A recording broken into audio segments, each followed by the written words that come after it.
د یو کس نه د ماسخوتن په فرض مونځ کې داسې غلطي شوي وي چې دغه غلطۍ د وجې نه په ده باندې دا فرض دوباره راګرځول لازم وي. ټیک شوله، خو دا پته ده ته کله ولګي چې ما نه غلطي شوې ده او زه به فرض دوباره کوم، دا پته ده ته د سنتو د وترو نه پس ولګېده. نو دلته سوال دا دی چې آیا دلته به اوس صرف دی دا فرض کوي که نه دا ټول مونځ به راګرځوي، وتر او سنت به هم راګرځوي که نه صرف فرض به کوي؟ یو سوال دا شو.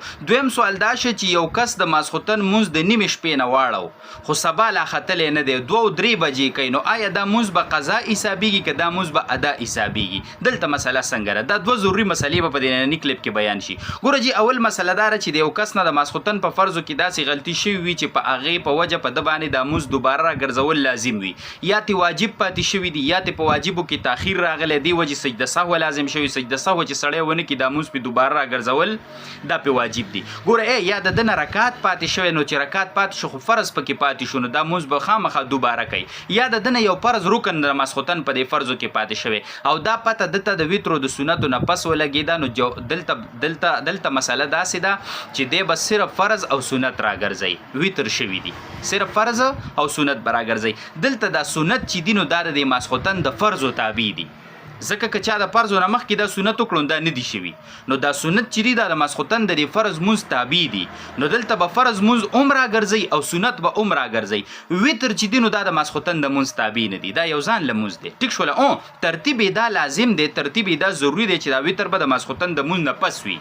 خو که دا ترتیب د چا نه د عذر د وجې یا د هیرې د وجې د بلې د وجې نه دا ترتیب پاتې شو، ټیک شوله که نه، نو دلته بیا دا وتر شوي دي، نو وتر دوباره راګرځول دا نشته دی. دغه شان ګوره که په رمضان کې داسې وشي، که په رمضان کې داسې وشي که نه چې ده تراویح هم کړي دي او ده وتر هم کړي او ده ته پته ولګېده چې د ماسخوتن دا فرض زما نه دي شوي، نو دلته به فرض هم راګرځوي، سنت به 2 رکاته هم راګرځوي او 20 رکاته تراویح به هم راګرځوي، وتر یې شوي دي.